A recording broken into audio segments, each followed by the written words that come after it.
हम लोग श्रीमद् भागवतम के दूसरे स्कंद के 10वें अध्याय के 20वें श्लोक से शुरू कर रहे हैं। कल 20वां श्लोक नहीं कर पाए थे, तो आज वहाँ से शुरू करेंगे।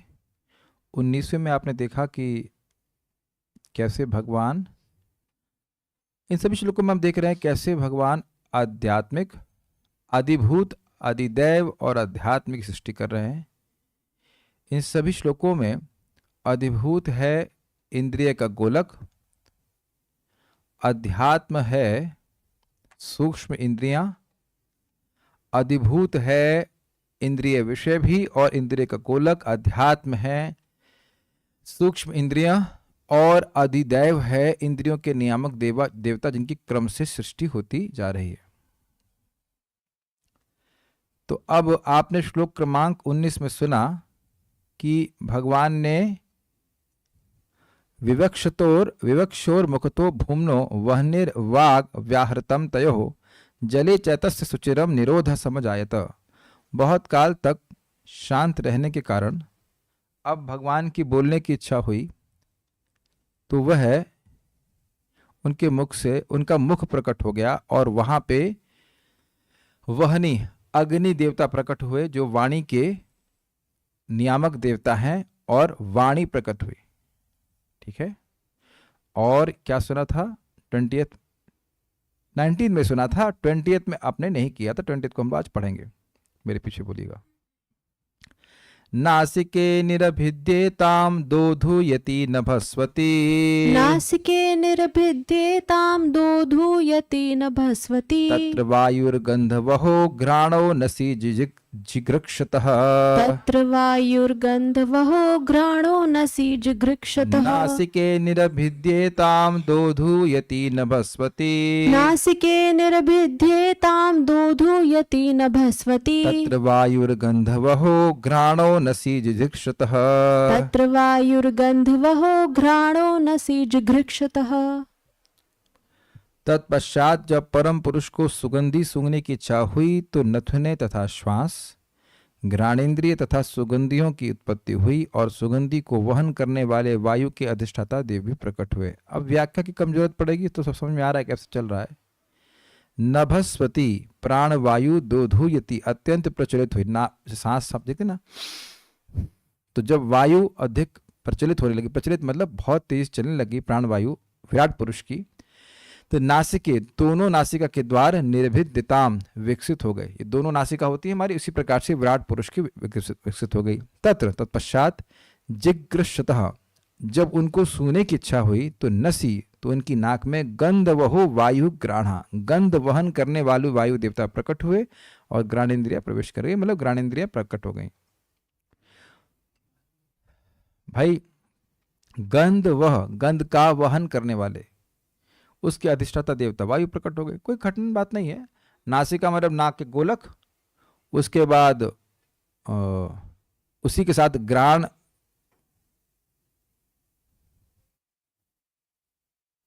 उसी के संग सुगंध की सृष्टि भी हो गई। हाँ, गंध वाहन, देखिए गंध वहन करने वाले वायु देवता का मतलब समझना होगा कि वहां पे गंध की सृष्टि भी हो गई। क्यों बोला गया था, यद्यपि अलग से नहीं बोला जाएगा फिर भी आपको ग्रहण करना पड़ेगा। भाई गंध वहन करने वाले देवता की सृष्टि हुई तो किसको वहन कर रहे हैं वो? गंध को। तो गंध की सृष्टि किए बिना कैसे वहन हो जाएगा? मैं भी सोचा कि गंध कहाँ चलेगी इसमें।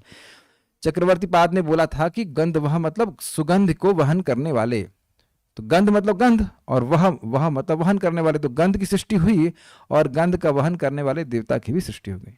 स्पष्ट समझ में आ गया? ठीक है। देखिए मैं स्पष्ट इस अर्थ में कह रहा हूं कि कल अगर आपने श्लोक सुना है तो स्पष्ट समझ में आ गया। अब एक ही बात मैं बार बार तो नहीं रिपीट करूंगा कि अधिभूत, अधिदैव, अध्यात्म क्या है, क्योंकि क्लासेस का शीर्षक है अध्यापन। आप देखिए किसी क्लास में आप जाते हैं तो कल मान लीजिए 1+1 2 पढ़ाया तो कहे तो आज फिर से 1+1 2 तो नहीं पढ़ाएगा। कुछ कर्तव्य सुनने वालों का भी है और श्रोताओं का, श्रोता नहीं एक्चुअली कहना चाहिए स्टूडेंट का है कि वह याद रखे कल क्या पढ़ाया गया। हम एक बार रिवाइज कर दे रहे हैं, लेकिन अगर नहीं समझ में आ रहा तो सारा दोष मेरे, मतलब ऐसा नहीं कि सारा दोष, मतलब कुछ भी दोष नहीं मेरा, मैं मान रहा हूँ कि ठीक से नहीं पढ़ा रहा हूँ, लेकिन 25% दोष टीचर का है और 75% अगर दोष कहीं है, रिस्पॉन्सिबिलिटी कहीं वो स्टूडेंट का है। तो जब मैं कह रहा हूँ स्पष्टता समझ में आ रहा है, वहाँ मेहनत करी थी मैंने 2 श्लोक समझाने में। अब वो सारे श्लोक वैसे ही समझाए जाएंगे। अधिदैव पहचानिए, अधिभूत पहचानिए और आध्यात्म पहचानिए, उसके बाद सब कुछ आसान है। तो आप प्लीज़ हमें क्षमा कीजिएगा अगर बात समझ में नहीं आ रही है, क्योंकि हम क्षमा कर रहे हैं उन लोगों को जो नहीं समझ रहे कल का श्लोक। अगर कल वाला श्लोक देखो नहीं समझ में आया तो आज वाला भी नहीं समझ में आएगा, क्योंकि सारे श्लोक उसी रीति से समझाए जा रहे हैं, अगर आप देख रहे हैं। ठीक है। तात्पर्य, जब भगवान को सूंघने की इच्छा हुई तो नासिका, सुगंध, अधिष्ठाता वायुदेव, घ्राण शक्ति इत्यादि एक साथ प्रकट हो गए। स्पष्ट है। उपनिषदों में आए इस कथन की वैदिक मंत्रों द्वारा पुष्टि होती है कि जीवात्मा द्वारा कोई कार्य करने के पूर्व ईश्वर प्रत्येक वस्तु के लिए इच्छा प्रकट करते हैं। जीवात्मा तभी देख सकता है जब ईश्वर देख रहा हो। जीवात्मा तभी सूंघ सकता है जब ईश्वर सूंघे इत्यादि। कहने का तात्पर्य यह है कि जीवात्मा कोई भी कार्य स्वतंत्र रूप से नहीं कर सकता। भले ही वह किसी कार्य को स्वतंत्र रूप से करने के विषय में सोचे, किंतु वह स्वतंत्र रूप से कोई कार्य नहीं कर सकता। अब इसको हम छोटा सा बात एक्सप्लेन करेंगे। आप सब जानते हैं, फिर रिपीट कर रहा हूं कि भगवान कैसे कार्य कराते हैं जगत में। हम केवल इच्छा करते हैं। इच्छा करने के मामले में हम स्वतंत्र हैं, लेकिन भगवान देखते हैं कि यह इच्छा पूरी स्वयं नहीं कर सकता है। वहां जानते हैं इस बात को। तो अब क्या करते हैं भगवान? उस इच्छा को नोट कर लेते हैं। इसे बहुत जल्दी हो रहा है। और फिर भगवान प्राण शक्ति को क्रियान्वित कर रहे हैं। फिर प्राण शक्ति क्या कर रही है? मन को क्रियान्वित कर रही है, और मन इंद्रियों को क्रियान्वित कर रहा है। और ये हर क्षण हो रहा है। ऐसा नहीं कि जब हमने श्लोक सीखा तब अरे हाँ अब इसको श्लोक समझ में आ गया, अब मैं ऐसा करता हूं। तो दायित्व, अब कोई कहेंगे सारा दायित्व कर्म का तो भगवान के ऊपर होना चाहिए। एक दृष्टि से यस, लेकिन क्योंकि इच्छा मैंने करी है इसलिए भगवान उसको क्रियान्वित कर रहे हैं। इसलिए वह निर्लिप्त है। जैसे जज को जजमेंट देता है कि भाई इसको फांसी दे दो, इसको पुरस्कार दे दो, तो उसमें वह निर्लिप्त रहता है, लेकिन उसके जजमेंट दिए बिना कुछ भी होने वाला नहीं है। आप समझ रहे ना बात? हम लोग अगर भगवान ना चाहें तो हरे कृष्णा भी नहीं कर सकते, बोल भी नहीं सकते। और यही बात अपने को समझनी चाहिए कि हम लोग हरे कृष्णा को ध्यानपूर्वक सुन भी नहीं सकते जब तक भगवान ना चाहें। ना तो सुन सकते हैं, ना सूंघ सकते हैं, ना बोल सकते हैं, कुछ भी नहीं कर सकते। तो हर कार्य के लिए हम जब भगवान पे समर्पित हैं तो हर कार्य को भगवान को समर्पित क्यों नहीं करना चाहिए? आपका मजाक बना सकते हैं आज थोड़ा सा, प्लीज बुरा नहीं मानिएगा। आज रेवती का मन हुआ कि गीता क्लास हम बंक कर देते हैं और बर्तन मांज लेंगे, समय कम है। तो भगवान ने क्या लीला करी, बड़ी सुंदर भगवान लीला के भगवान तो कर ही रहे। बिजली भी खत्म और पानी भी खत्म तो माजो अपने बर्तन हमने कहा, फिर खुद ही बोल रही थी अरे अब बैठे रहे, गीता क्लास भी छूटी और बर्तन भी छूटे। अब विनोद की बात की हम कह रहे थे कि भाई जितना वैसे तो ठीक है, वो भी सेवा ही है भगवान की, लेकिन फिर भी। और आज हम लोग अभ्यास योग की बात कर रहे थे, स्मरण की बात। तो स्मरण भगवान का अंतरंग साधना है। इस समय देखिए हम लोग लग रहा है कि घंटा भर करेंगे तो कौन कर लेंगे तो कौन सा फर्क पड़ेगा, और नहीं करेंगे तो कौन सा फर्क पड़ेगा। जी हाँ, बहुत फर्क पड़ जाएगा। इस जगत के कार्य तो छूट जाएंगे ही ना। वैसे भगवान के बर्तन को साफ करना को जगत कार्य नहीं, लेकिन एक दृष्टि से मैं कह रहा हूँ गृहस्थी तो के काम तो चलते ही रहेंगे। वो कभी बंद हुए हैं कहीं गृहस्थों? आप बताइए, कोई घर के काम बंद होते हैं? घर गृहस्थी बंद होने के लिए होती ही नहीं है, जब किसी को बंद कर देना चाहिए, लेकिन बंद होती नहीं है, तो वो तो चलती ही रहेगी। उसमें रहते हुए भी आपको भगवान के स्मरण को फिक्स करना पड़ेगा, बाकी तो सब हो जाएगा कार्य। कुछ शिक्षा ही हर दिन मिलती है। वो घटना बहुत छोटी सी हुई, लेकिन स्मरण रखना चाहिए कि बार बार मैं जो बात बोल रहा हूं, अगर भगवत स्मृति में हम रिजिड रहेंगे तो जीवन कूल होगा। Materially speaking also life becomes easy, easier, at least not easy but at least easier, much easier. क्योंकि भगवान भी देख रहे हैं कि भक्त अब गीता पढ़ने में, भागवत पढ़ने में लगे हैं, तो वह उधर आपके भौतिक कार्यों को आसान कर देंगे, और जितना नहीं करेंगे वो फिर भौतिक प्रगति करेगी। अच्छा, तुमको अभी बात समझ में नहीं आई लग रहा है, और दुख देती हूं मैं, और दुख देती हूँ तब तुमको समझ में आएगा कि तुम यहाँ के नहीं हो, तुम मेरे दामाद नहीं हो। ये बोल देंगे तुम मेरे दामाद नहीं जो तुम्हारी खातिरदारी करो, और लगो काम करना और मरो जा करके। अब देखिएगा जीवन में ये दृष्ट है, ये दृष्ट है, ये भक्तों के द्वारा देखा गया है।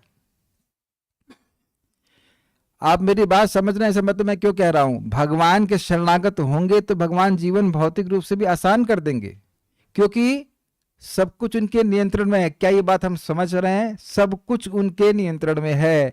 क्या सुनाई पड़ रहा है? Everything, everything is in his control, everything. मैं बार बार इस एवरीथिंग पे फोकस कर रहा हूं। सब कुछ उनके नियंत्रण में है। कुछ बातें समझने में थोड़ा समय लगता है। सब कुछ का मतलब सब कुछ, हमारी एक एक सांस, एक एक अन्न जो हमको मिल रहा है उस पे भी भगवान का पूरा नियंत्रण है।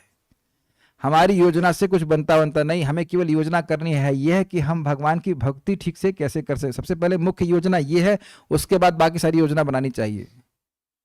आप अगर याद हो, प्रभुपाद जी बड़ा स्पष्ट कहे कि पंचवर्षीय योजना बनती रहेंगी कि लोग सुखी कैसे हो जाएं, और किसी साल में किसी एक क्षण भी किसी भी व्यक्ति को सुखी नहीं कर पाए लोग। और सारी योजनाओं को ध्वस्त करने के लिए माया देवी के पास बहुत अधिक क्षमता है, और देखा ही जा रहा है। प्रभुपाद ने बड़ा स्पष्ट एग्जाम्पल दिया। लीग ऑफ नेशंस बना था प्रथम विश्व युद्ध के बाद। प्रभुपाद जी समझाते हैं नहीं, वो युद्ध रोकने के लिए, और कुछ साल बाद फिर युद्ध शुरू हो गया। 1900 कितना था, 37 कब हुआ था, 39 में फिर युद्ध शुरू हो गया। और अब देखिए ऑलमोस्ट अब इस साल देख लीजिए कितने सारे युद्ध शुरू होने, जगह जगह युद्ध शुरू हो जा रहे हैं। और अच्छा, मेरा ये धारणा थी कि 1945 के बाद कोई युद्ध नहीं हुआ, लेकिन ऐसा नहीं है। बहुत जगह युद्ध हुए, बहुत जगह युद्ध हुए। अब डिटेल तो हम नहीं पढ़े, लेकिन है मतलब अब थोड़ा थोड़ा मालूम चल रहा है कि बहुत जगह युद्ध हुए। कहां कहां युद्ध हो ही रहे, युद्ध रोक तो नहीं पाए। तो भगवान के विद्रोही लोग कभी आपस में मित्रता कर ही नहीं सकते। भगवान के आयोजन से वो एक दूसरे को लड़ मर करके मार के खत्म करेंगे, विद्रोह होगा। तो मैं खाली यही बात बोल रहा हूं कि हम लोग स्वतंत्र नहीं हैं,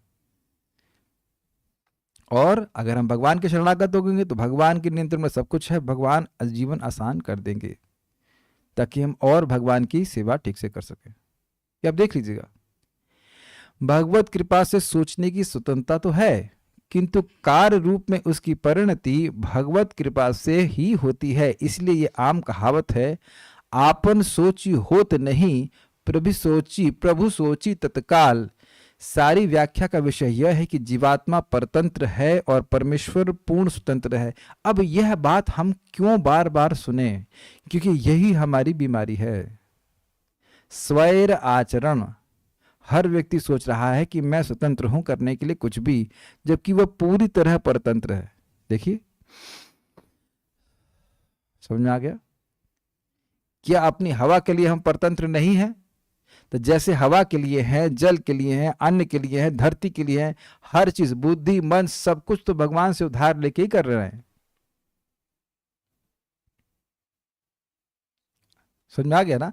इसलिए इनका उपयोग भगवान के लिए करना चाहिए। देखिए, अब कम से कम सुने तो इन सब बातों को, तो बार बार सुनता रहेगा श्रवण दशा, तो उसके बाद वर्ण दशा उसको स्वीकार भी करने लग जाएगा।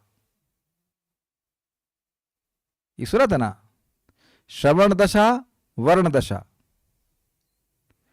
हाँ सही बात है, ये बात सही है, मैं स्वतंत्र नहीं हूं। कहीं इस कार्य से भगवान मुझसे अप्रसन्न तो नहीं है? आप अपने जीवन में देखिएगा, भक्त लोग इस बात को अनुभव करते हैं कि जब हम शास्त्र के विरुद्ध आचरण करते हैं तो मन में अप्रसन्नता होती है, और ये अप्रसन्नता बहुत ज्यादा हो जाती है जितना ज्यादा आप भक्ति में आगे बढ़ते हो। गलत कार्य किसी से भी हो सकता है, एक सदमार्ग में चलने वाले व्यक्ति से भी हो सकता है, लेकिन जितना वो भक्ति में आगे बढ़ा रहेगा उससे वह गलत कार्य होने पे उसको बहुत दुख होगा। जैसे परीक्षित महाराज से हुआ ना गलत कार्य, दैवेच्छा से कुछ हो गया, लेकिन इनको दुख कितना हुआ था। देखिए, जो खल है, जो नालायक है, उसको गलत कार्य होने पे भी कोई शर्म नहीं आएगी। तो इसमें गलत क्या है? इसमें गलत क्या है? लेकिन ह्री मतलब लज्जा, तो ये सब दैवीय गुण है। व्यक्ति कुछ गलत कर देता है, भगवान की भक्ति कर रहा है, वह भगवान अंदर से ही उसको इस प्रकार से रेसिप्रोकेशन उसको महसूस होता है कि भगवान इससे प्रसन्न नहीं हुए। दूसरा, जो भगवान की भक्ति करते हैं, हम लोग भक्ति करते हैं और जो कार्य भगवान को प्रसन्न करने वाले हैं, तो दिखता है कि हमें भी प्रसन्नता हो रही है क्योंकि भगवान प्रसन्न हो रहे हैं। मैं समझा पा रहा हूं? Is it all relatable? शास्त्र को नियमित रूप से श्रवण करें और उसका अभ्यास करने का प्रयास करेंगे तो हम भगवान की कृपा को प्राप्त कर सकते हैं, करेंगे। भगवान गीता में क्या कहते हैं? प्रसादम अधिगच्छति आत्मवैश्येर विधेय आत्मा प्रसादम अधिगच्छति। आत्मवश्येर विधेय आत्मा प्रसादम अधिगच्छति। तीसरे अध्याय में है कि जो व्यक्ति आत्मवश्येर अपने वश, हाँ क्या है श्लोक? राग द्वेष विमुक्तस्तु विषयान इंद्रियश्चरन् आत्मवश्येर विधेय आत्मा प्रसादम अधिगच्छति। राग द्वेष विमुक्तशु, राग और द्वेष से विमुक्त होकर के, विशेष रूप से मुक्त होकर के, भाई ये हमको अच्छा लग रहा है तो हम करेंगे और ये अच्छा नहीं लग रहा है तो नहीं करेंगे, यह सब भाव से मुक्त होकर के विषयान इंद्रियश्चरन् आत्मवश्येर, इंद्रियों में इंद्रिय विषयों में अपनी इंद्रियों को जाने देता है, लेकिन मन के वश में वही इंद्रिय विषय स्वीकार करता है जो भगवत संबंधी है। तो विधेय आत्मा, विधेय आत्मा मतलब अ पर्सन, उसका मन विधि का पालन कर रहा है, रेगुलेटेड है। भोजन क्या करेगा? भोजन कर सकता है लेकिन भगवान का प्रसाद ग्रहण करेगा, इसे कहते हैं विधि। विधि समझते हैं? तो प्रसादम अधिगच्छति, ऐसे व्यक्ति को प्रसाद मिलेगा, मतलब भगवान की कृपा मिलेगी। उस कृपा से क्या हो जाएगा? प्रसाद सर्व दुखानाम हानि रस्योपजायते। उस प्रसाद से, भगवान की कृपा से सारे दुखों की उपशमन हो जाएगा। और पूछेंगे दुख क्या है? दुख है जगत में भोग ढूंढते रहना, भिखारी की तरह। चाहे वो व्यक्ति धनी हो चाहे वो गरीब हो, जो भी व्यक्ति इंद्रिय तृप्ति के लिए भीख मांग रहा है वो भिखारी ही है कि नहीं? बताइए। तो संतुष्टि भगवान अगर प्रदान कर रहे हैं तो वह सुख का आधार है, वही सुख है बेसिकली। समझा पा रहा हूं ना? जब हम भगवान को अपनी स्वतंत्रता समर्पित करते हैं तब हम वाकई स्वतंत्र होते हैं, अन्यथा हम हमेशा परतंत्र हैं। मैं आपको समझा पा रहा हूं सब बातें। नारद जी अब स्वतंत्र हैं किसी भी ब्रह्मांड में कभी भी कहीं भी जाने के लिए, जब चाहे भगवान का दर्शन कर सकते हैं। यह है वास्तविक स्वतंत्रता। ठीक है? जो अल्पज्ञानी पुरुष अपने को ईश्वर के समकक्ष बताते हैं, उन्हें पहले अपने आप को स्वतंत्र तथा परम सिद्ध प्रमाणित करना चाहिए। क्या वो कह सकते हैं कि हम बाथरूम जाने के लिए स्वतंत्र हैं? नहीं, जाओ और अभी जाओ, है ना? When nature calls nobody stalls। तो क्या स्वतंत्र है बताइए?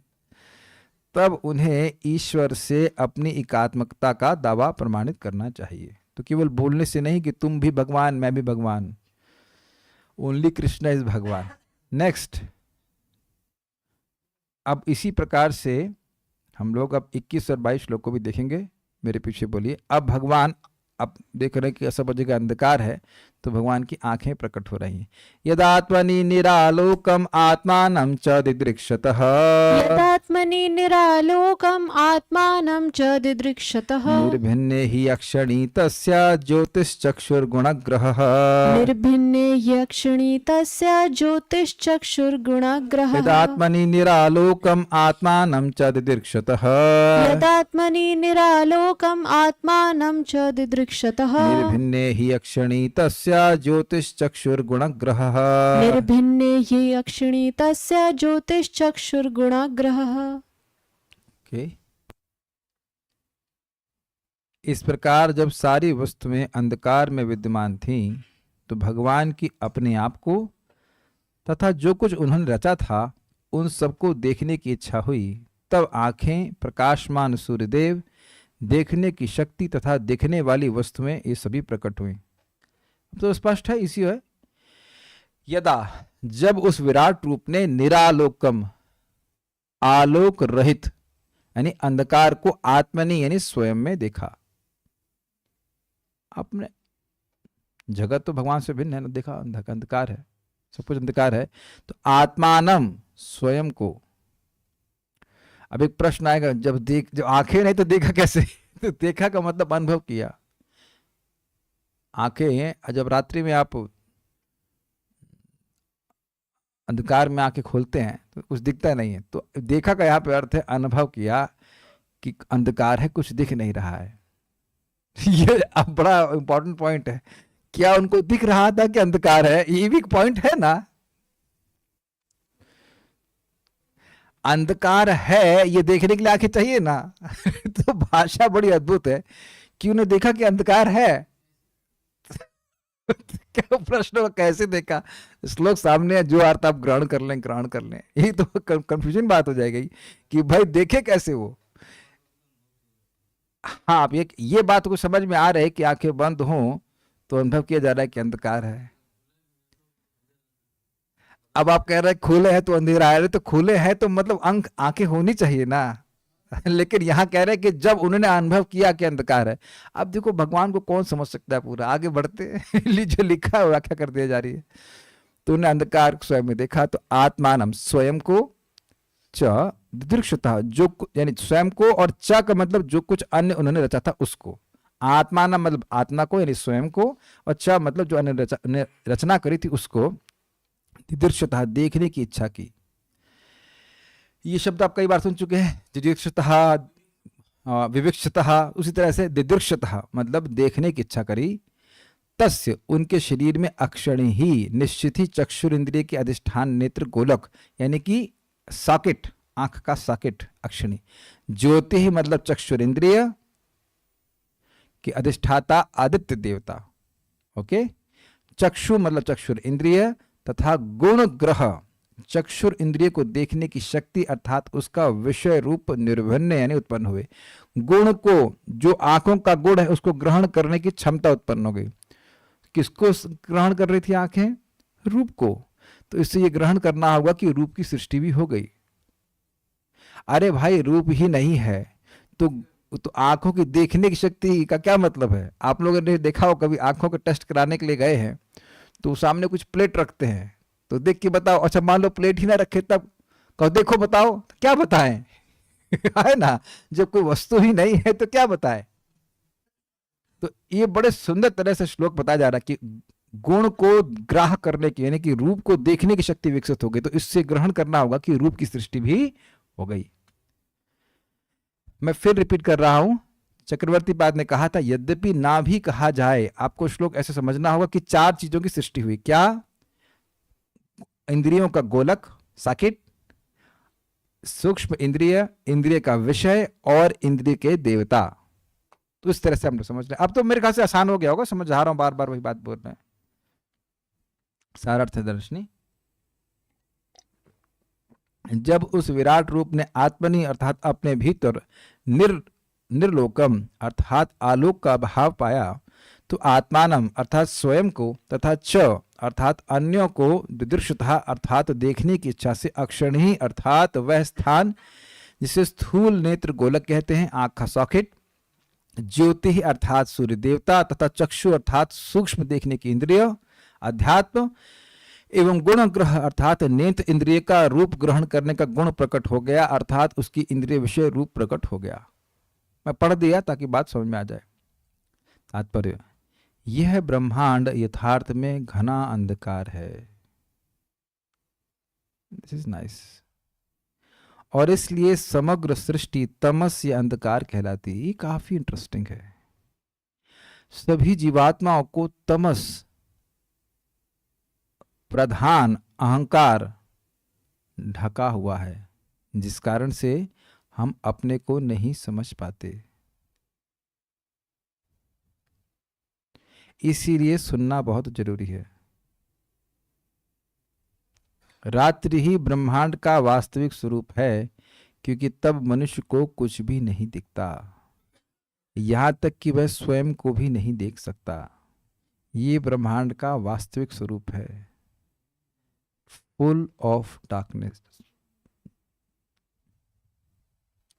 और आध्यात्मिक जगत के बारे में आपने क्या सुना है? न तद्भासयते सूर्यो न शशांको न पावकः यत् गत्वा न निवर्तन्ते तद्धाम परमम मम। वहां न अग्नि की जरूरत है, न सूर्य की जरूरत है, न चंद्र की जरूरत है, सहज रूप से प्रकाश है। ये बातें सुन करके व्यक्ति इस जगत के प्रति निराशावादी होता है, और ये बहुत अच्छा है। जब तक जेल में सुख की आशा है, व्यक्ति जेल से बाहर नहीं निकलने की इच्छा करेगा। धीरे धीरे, बल्कि कहें कि बहुत तीव्रता से, श्रीमद् भागवतम के नित्य श्रवण से ये समझ में आने लगता है कि मैं यहाँ पे अपना समय खराब कर रहा हूँ। मैं का मतलब हम सभी जीवात्माएं इस भौतिक जगत में केवल समय बर्बाद कर रहे हैं। ये जो हमारी आशा है ना कि कुछ व्यवस्था बना लेंगे भौतिक रूप से और हम सुखी हो जाएंगे, यही बहुत सबसे बड़ा इल्यूजन है। अपने से अनात्म पदार्थ में, जो अपने से अलग पृथक जो अनात्म पदार्थ है, जो आत्मा नहीं है, उन पदार्थों को इकट्ठा करके ना तो मैं कभी सुखी हुआ और ना मैं कभी सुखी होऊंगा। आप मेरी बातें समझ ही रहे ना। भोग और संग्रह में ही व्यक्ति अगर पड़ा रहेगा तो वह इस जगत में ही पड़ा रहेगा, क्योंकि वो पड़ा रहना चाहता है। और आप अगर महसूस कर रहे हो कि ये सारे टॉपिक्स जो भी हम लोग डिस्कस कर रहे हैं वो हमें थोड़ा थोड़ा अपने देह से पृथक होने के लिए सहायता कर रहे हैं। ये सृष्टि की गई है, ये सारा कुछ जो है, जो हमारा सेटअप लगा रखा है और चिपका रखा है, ये हमारा मेकअप जो हमारे आत्मा से अलग है, इसी में अपनी पहचान हमें नहीं करते रहना है।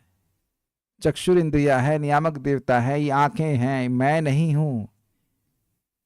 और ये केवल बोलना नहीं है, अनुभव करना है। भगवान की भक्ति करके इससे अपने को पृथक देख पाएंगे एक दिन हम लोग। This is nice. तो कई बार भक्त प्रश्न करेंगे कि भाई ये सब बातें हमें समझ में क्यों नहीं आती हैं? क्योंकि आप समझना चाहते नहीं है। बुरा नहीं मानेगा, क्योंकि आप समझना चाहते नहीं है। क्या बात कर रहे हैं, हम समझना चाहते हैं, क्योंकि जो अज्ञान बढ़ाएगा उन्हीं कार्य में प्रवृत्त होना चाहते हैं। और ऐसा मत कहिए कि हम बाध्य हैं ऐसा करने के लिए, प्लीज बुरा नहीं मानिएगा। सारे कार्य दिन में जो हम कर रहे हैं, तो वो सारे कार्य करने के लिए हम बाध्य हैं क्या? भाई ठीक है, भूख लगती, खाना खाना पड़ता है, चलो बाध्य मान सकते हैं, नींद आती सो जाते हैं, और भी जो बाकी सारे कार्य कर रहे हैं वो सब क्या भक्ति है?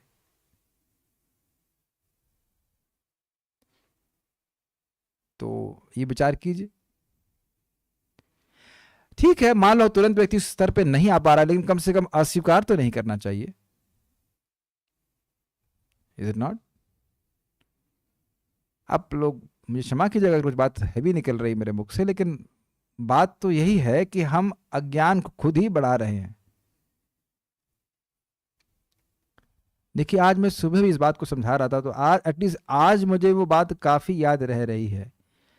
अभ्यास योग युक्ते ना चेतसा नान्यगामिना परमं पुरुषम दिव्यम पार्थ अनुचिंतयन याति पार्था अनुचिंतयन। हम कभी कभी समझ नहीं पाते हैं कि हम जो बोल रहे हैं उससे सामने वाले को कृष्ण का स्मरण नहीं होगा, and that is a very great disservice. मैं समझा पाया मैं क्या कह रहा हूं? मैं बोल रहा हूं, लेकिन अब सामने वाले को उससे भगवान कृष्ण का स्मरण नहीं हो रहा है, तो हम उसका बहुत बड़ा नुकसान कर रहे हैं। अपना तो कर ही रहे हैं, चुप रहते तो कम से कम दूसरे का नुकसान नहीं करते ना। मैं आज समझा पा रहा हूं मैं क्या कह रहा हूं? भाई हम अगर भगवान से इतर कोई बात बोलेंगे तब तो उसका मन वहां जाएगा। तुम भगवान में नहीं लगा सकते हो तो भगवान से अलग तो मत लेके जाओ भाई। परम पूज्य राधा गोविंद महाराज कह रहे थे, कथा में भी अगर कोई भगवान से इतर बात आती है तो सबसे बड़ा मंगल है। इसीलिए हम लोग प्रार्थना करते हैं कथा के पहले कि भाई भगवान की बात ही निकले, भगवान श्री कृष्ण के का यश ही मुख से निकले। उससे मेरा भी मंगल है, वक्ता का भी मंगल है, और श्रोता का भी मंगल है। Is it okay? और समझने का प्रयास कीजिए, ये माया की ट्रिक है। वो ऐसे वस्तुओं, ऐसे विषयों को आपके सामने लाएगी और बोलने के लिए बोलेगी जिसका कोई मतलब नहीं है, ना आपके लिए लाभकारी है ना सामने वाले के लिए लाभकारी है। लेकिन जब आप कॉन्शियस होने लग जाओगे, हम सब लोग कॉन्शियस होने लग जाएंगे, नहीं ये चीज मेरे अभ्यास से विपरीत है, क्या इस स्मरण से मैं भगवान के पास जाऊंगा? तो उत्तर है नहीं जाऊंगा, दूर ही हो जाऊंगा। तब धीरे धीरे करके ज्ञान प्रकाशित होगा। उसको अभ्यास बार बार करना पड़ेगा, तब ज्ञान प्रकाशित होगा। इंद्रियों को संयमित करने से, इंद्रियों को भगवान की सेवा में लगाए रखने से ज्ञान प्रकाशित होता है ना? ये बात है।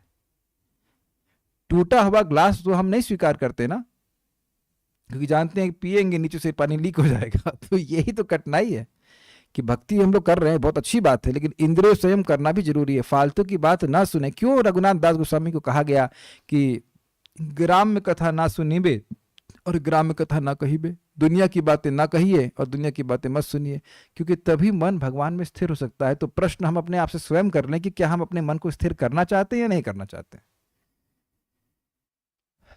अरे अंधकार में पैदा हुए हैं तो क्या अंधकार में मर जाएं?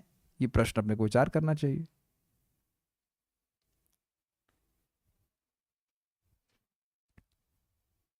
रात्रि ही ब्रह्मांड का वास्तविक स्वरूप है, क्योंकि तब मनुष्य को कुछ भी नहीं दिखता, यहां तक कि वह स्वयं को भी नहीं देख सकता, और इस समय भी व्यक्ति स्वयं को नहीं देख पाता है। भगवान के श्रीमद् भागवत ही सूर्य के समान है, जिसके द्वारा व्यक्ति को प्रकाश प्राप्त होता है, समझ पाता कि वो कौन है, भगवान का सेवक है, भगवान का शाश्वत सेवक है।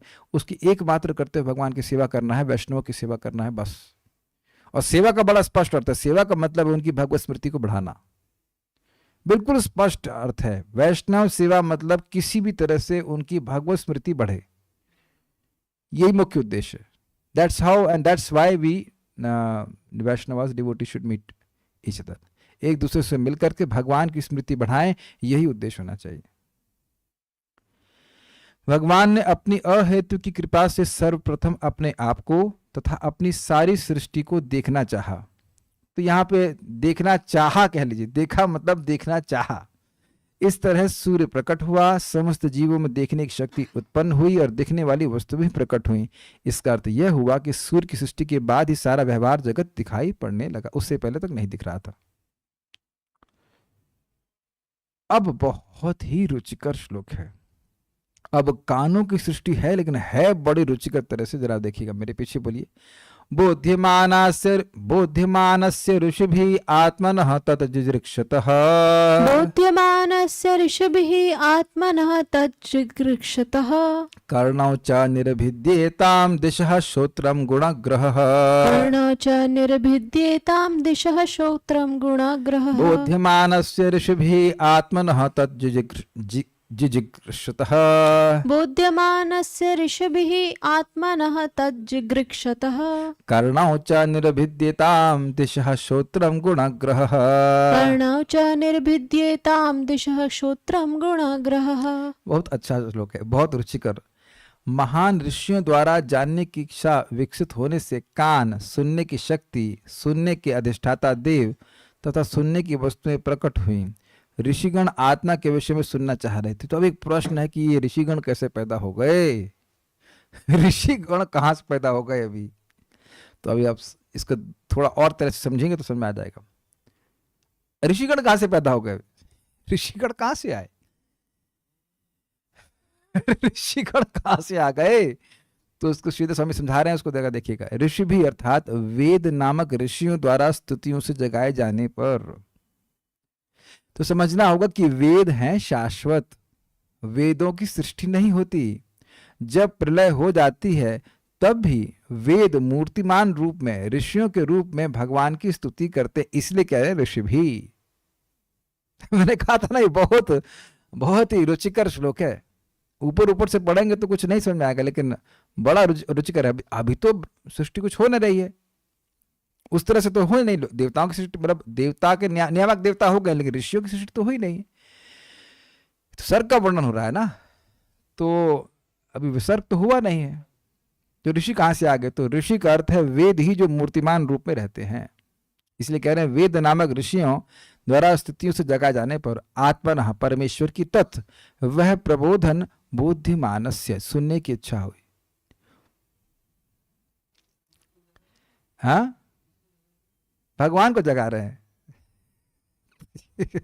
लिखा है, समझने का प्रयास कीजिए।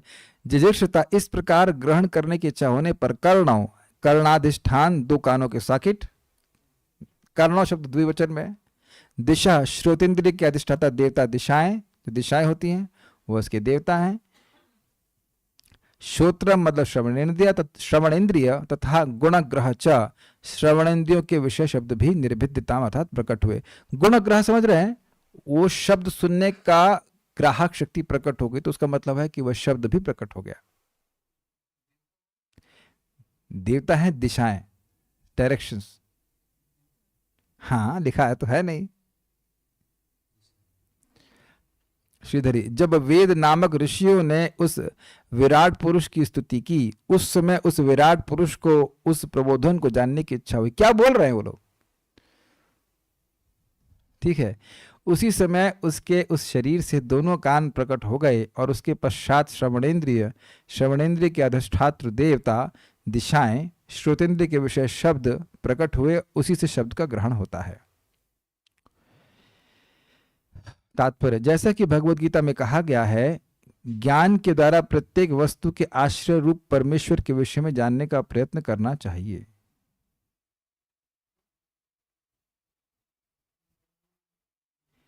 ज्ञान के द्वारा प्रत्येक वस्तु के आश्रय रूप परमेश्वर के विषय में जानने का प्रयास करना चाहिए। अच्छा,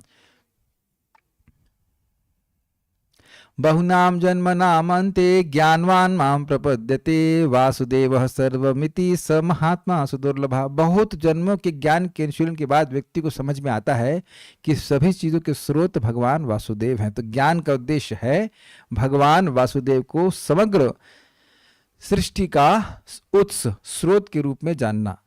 यह है ज्ञान का उद्देश्य।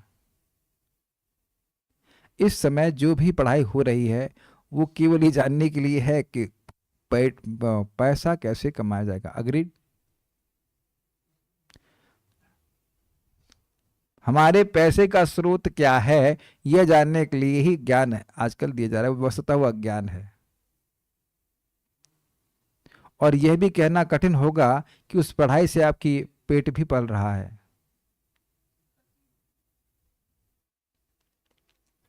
ज्ञान का अर्थ केवल उन प्राकृतिक नियमों का ज्ञान नहीं जो भगवान के निर्देश से कार्य कर रही हैं। समझ में आया? जो साइंटिस्ट हैं वह केवल यही रिसर्च कर रहे हैं कि प्रकृति के नियम क्या हैं, है ना? और आपको पता है कि वह ऐसा कर क्यों रहे? ताकि उन नियमों का वह नियमन स्वयं कर सके। ये भगवान बनने की इच्छा है या नहीं है? Can you catch? चीजें कैसे कार्य करती हैं वो वह जानना चाहते हैं ताकि वह खुद उसको अपने तरीके से मोड़ तोड़ सके। कर नहीं पाते हैं लेकिन इच्छा है ऐसी, है ना?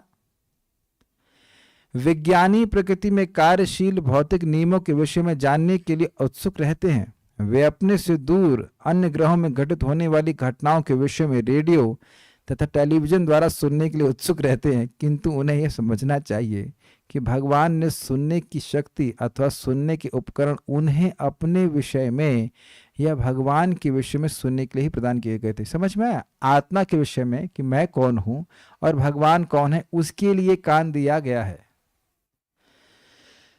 इंद्रियों का व्यर्थ प्रयोग महान पाप है।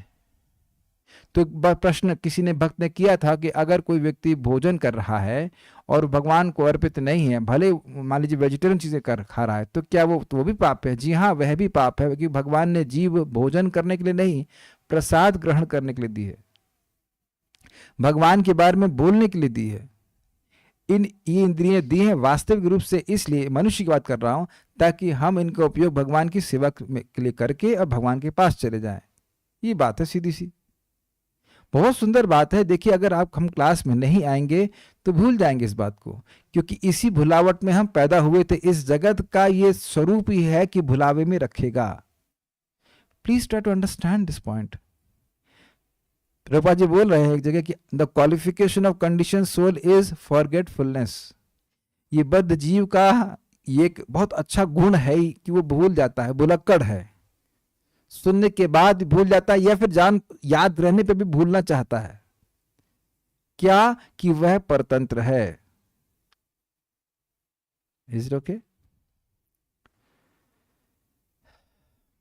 आप सब भक्त लोग बहुत अच्छे हैं क्योंकि आप श्रीमद् भागवतम सुन रहे हैं। मैं बीच बीच में थोड़ा कठोर बोल देता हूँ क्योंकि मेरा कर्तव्य है बोलना, लेकिन बहुत अच्छे हैं कि भागवतम सुन रहे हैं। दुनिया में कोई बिरला ही व्यक्ति भागवतम सुनने की इच्छा रखता है, उसके महत्व को समझता है। ये भगवान की अनुकंपा है हम पर कि हमें ऐसी कुछ बुद्धि दे रहे हैं कि हमारी कुछ रुचि भागवत में है, कुछ श्रद्धा भागवत में है कि बहुत अच्छी चीज है, इसके प्रति आदर की भावना है। ये एग्जैक्ट सही प्रयोग है हमारी कर्ण इंद्रिय का और हमारी वाग इंद्रिय का भी। दुर्भाग्यवश सुनने की शक्ति का गलत प्रयोग सांसारिक विषयों संबंधित शब्दों को के सुनने में किया जाता है और इसका प्रमाण यह है कि उसको सुनने के बाद आप सुखी भी नहीं होते। आप विचार कीजिएगा, पहले कभी न्यूज जितनी भी व्यक्ति देखता है उससे मन उसका और उद्विग्न हो जाता है। उद्विग्न मतलब एजिटेटेड, परेशान। और श्रीमद् भागवतम को जब हम सुनते हैं तो देखेंगे कि हर दिन ही अनुभव करते होंगे कि मन में कुछ शांति हुई, एक मन में एक प्रकार की आध्यात्मिक ऊर्जा, आध्यात्मिक उत्साह बन जाता है।